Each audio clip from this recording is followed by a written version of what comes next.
नमस्कार। तो आज हम डिस्कस करेंगे HPSSC कंप्यूटर के इंपॉर्टेंट क्वेश्चन जो आपके JOIT पोस्ट कोड 939 के लिए इंपॉर्टेंट रहेंगे। अगर आप चैनल पर पहली बार आए हैं तो चैनल जरूर सब्सक्राइब करके जाइएगा। चलिए फिर स्टार्ट करते हैं। जिसमें आपका पहला प्रश्न है, एक कंप्यूटर केवल निर्देशों का कार्यान्वयन कर सकता है जो निम्न में से होते हैं। देखिए, जो बाइनरी अंक हैं आपके 1 और 0 में लिखी भाषा को हम मशीन लैंग्वेज कहते हैं, या जो आपके निम्न स्तरीय लैंग्वेज है यानी लोअर लेवल लैंग्वेज है जिसे कंप्यूटर प्रोसेसर सीधे समझ सकता है।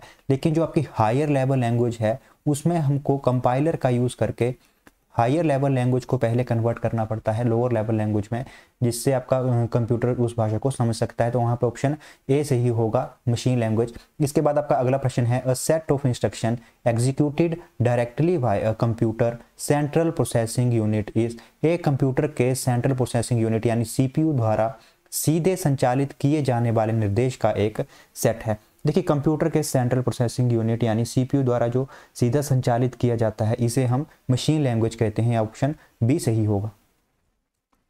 इसके बाद आपका अगला प्रश्न है, उस मेमोरी यूनिट का चयन करें जिसका एक्सेस टाइम सबसे कम होता है। देखिए, जो आपकी सबसे फास्टेस्ट मेमोरी है वो है आपकी कैश मेमोरी, तो ऑप्शन यहाँ पे डी सही होगा।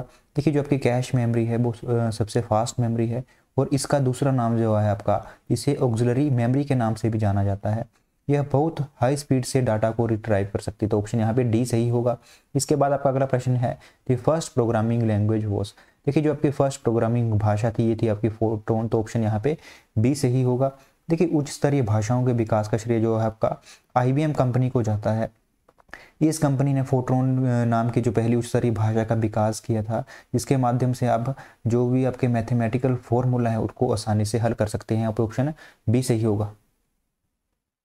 इसके बाद आपका अगला प्रश्न है, फोरट्रॉन है एक, देखिए फोरट्रॉन आपकी formula translation high level programming language है, तो ऑप्शन यहाँ पे बी सही होगा। इसके बाद आपका अगला प्रश्न है, which of this is a scripting language. इनमें से कौन सी स्क्रिप्टिंग भाषा है, तो ऑप्शन यहाँ पे बी सही होगा, पर्ल।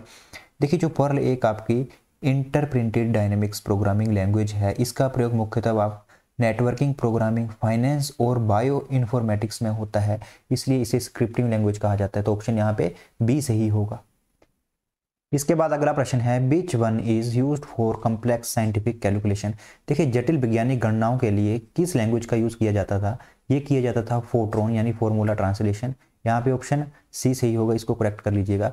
इसके बाद आपका अगला प्रश्न है, एंड्रॉयड के विकास के लिए आधिकारिक भाषा कौन सी है। देखिए, जो भी आपके एंड्रॉयड ऐप्स हैं उसके लिए आधिकारिक भाषा आपकी जावा है, तो ऑप्शन यहाँ पे ए सही होगा।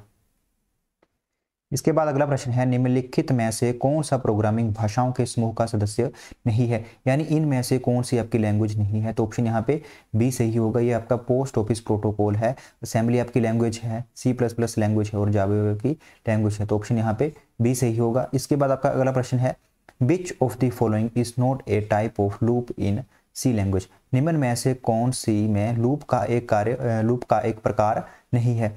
देखिए, यहाँ पे ऑप्शन बी सही होगा, इफ एल्स। देखिए, जब हमें दो या दो से अधिक शर्तों के आधार पर कोई निर्णय लेना होता है तो हम इफ एल्स का प्रयोग करते हैं, जबकि जो आपका डू वाइल है, वाइल है और फॉर है ये आपके C लैंग्वेज में लूप के प्रकार हैं, तो ऑप्शन यहाँ पे बी सही होगा। इसके बाद अगला प्रश्न है, dash key is press to compile a program in C language. C भाषा में दबाकर किसी प्रोग्राम को कंपाइल किया जा सकता है। देखिए, Alt+F9 की का यूज़ करके आप किसी भी प्रोग्राम को कंपाइल किया जा सकता है, तो ऑप्शन यहाँ पे बी सही होगा। देखिए, इसके बाद अगला प्रश्न है, which of the following is not a type of loop in C। आपका क्वेश्चन रिपीट हो गया, यहाँ पे ऑप्शन यहाँ पे बी सही होगा इसका। इसके बाद अगला प्रश्न है, the total number of keywords available in C में उपलब्ध कीवर्डों की कुल संख्या है, ये आपके पास 32, तो ऑप्शन यहाँ पे सी सही होगा। देखिए, C में उपलब्ध कीवर्डों की कुल संख्या 32 है। सभी कीवर्डों का निश्चित अर्थ है और इन अर्थों को बदला नहीं जा सकता है, जिस कारण इन्हें रिजर्व शब्द भी कहा जाता है। आप याद रखिएगा, जो टोटल वर्ड हैं वो है आपके 32, तो ऑप्शन यहाँ पे सी सही हो सकता है, जैसे आपका ऑटो और में बहुत सारे वर्ड हैं। इसके बाद आपका अगला प्रश्न है, हाई लेवल लैंग्वेज में लिखा गया प्रोग्राम कहलाता है। देखिए, जो आपका हाई लेवल लैंग्वेज में लिखा गया प्रोग्राम कहलाता है सोर्स कोड, तो ऑप्शन यहाँ पे ए सही होगा। देखिए, हाई लेवल लैंग्वेज में लिखे गए प्रोग्राम को हम सोर्स कोड कहते हैं। सोर्स कोड सामान्यतः आपका आसानी से पढ़ने योग्य कंप्यूटर भाषाओं में स्टेटमेंट और घोषणाओं का संग्रह होता है, तो ऑप्शन यहाँ पे ए सही होगा।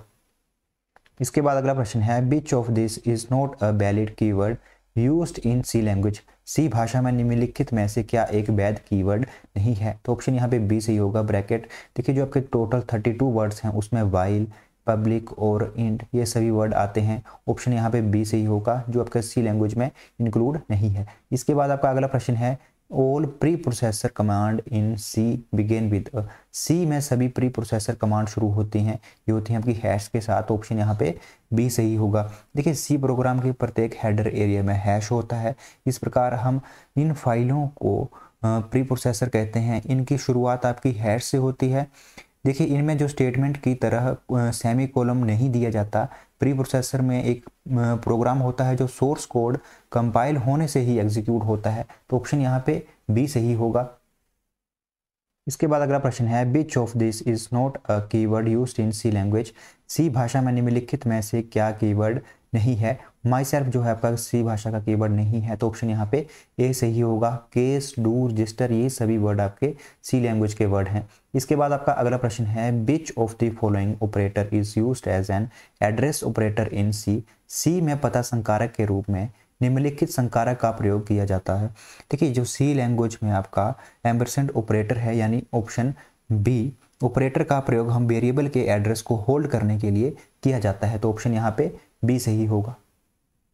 इसके बाद अगला प्रश्न है इन सी स्टेटमेंट आर टर्मिनेटेड बाय? सी में स्टेटमेंट को समाप्त कर दिया जाता है। देखिए सी लैंग्वेज में आपको स्टेटमेंट समाप्त करने हो तो आपको यूज करना पड़ेगा सेमी कोलन का। इसमें अर्ध विराम का यूज करना पड़ेगा आपको। ऑप्शन यहाँ पे सी सही होगा। इसके बाद आपका अगला प्रश्न है from where does the indexing of an array start? एक एरे का इंडेक्सिंग यानी अनुक्रमण कहाँ से शुरू होता है? देखिए एरे एक समान प्रकार के डाटा टाइप का एक कलेक्शन होता है, अर्थात एरे में एक ही प्रकार के डाटा टाइप को एलिमेंट रखे जाते हैं और इसमें जो इंडेक्सिंग है ये आपकी शून्य से स्टार्ट होती है। तो ऑप्शन यहाँ पे बी सही होगा। इसके बाद अगला प्रश्न है which element would get first deleted from the stack? निम्न में से कौन सा एलिमेंट स्टैक में सबसे पहले डिलीट होगा?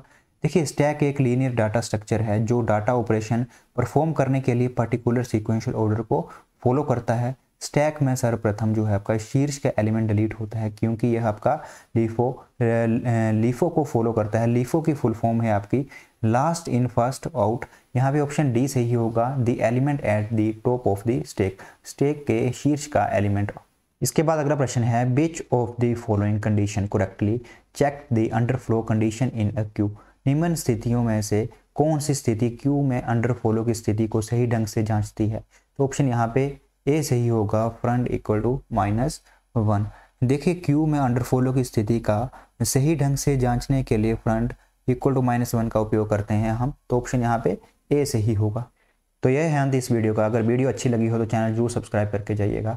आने वाली वीडियोस में आपको और क्वेश्चन मिलेंगे जो आपके आने वाले पेपर्स जो IIT 939 में बिल्कुल उपयोगी रहेंगे। तो जुड़े रहिएगा योर गुड स्टडी चैनल से। Do work hard, God bless you.